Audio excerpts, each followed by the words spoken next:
Sir बोला sir. शांत. Vande Bharat train ही नवभारताची एक अनुपम भेट माननीय मोदीजींनी आपल्याला दिलेली आहे. जगातल्या विकसित राष्ट्रांमध्ये जशा ट्रेन आहेत तशा प्रकारची ही वंदे भारत ट्रेन आहे.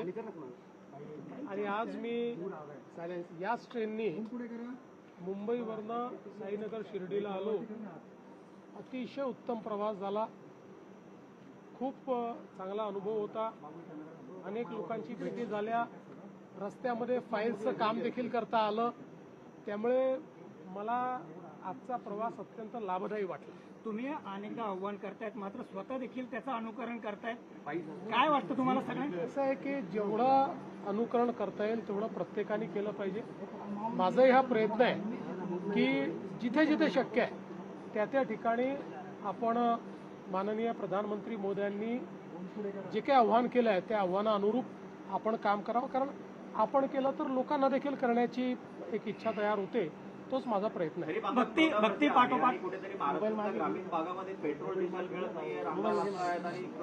या संदर्भात मी कालच सगळ्या जिल्हाधिकाऱ्यांना आणि विभागीय आयुक्तांना सूचना केलेल्या आहेत. त्या त्या ठिकाणी शेतकऱ्यांना जो काही डिझेल लागेल ते उपलब्ध करून द्या. पण शेतकऱ्यांच्या नावाखाली जर कोणी साठेबाजी करत असेल तर त्याच्यावरही लक्ष ठेवा. कारण काही भागांमध्ये अचानक 20 ते 30% डिझेलचं मागणी, पेट्रोलची मागणी वाढल्याचं दिसत आहे. त्यामुळे दरवर्षी आपल्याला किती लागतं याची आपल्याला माहिती आहे. त्यात अचानकपणे जर 20-30% वाढत असेल तर त्यात काहीतरी गडबड देखील असण्याची शक्यता आहे. म्हणून शेतकऱ्यांना त्रास होऊ नये अशा दृष्टीनं त्या ठिकाणी काही ना काही उपाययोजना करण्यास सांगितलेल्या आहेत. काही ठिकाणी जिल्हाधिकाऱ्यांनी RC बुक बघून त्यांना डिझेल देणं सुरू केलेलं आहे. मला असं वाटतं की आपण ते करण्याचा प्रयत्न करू. जगभरातील भक्तीचं केंद्र असलेली शिर्डी आता शक्तीचं केंद्र बनते. काय वाटतंय? खूप आनंदाची गोष्ट आहे.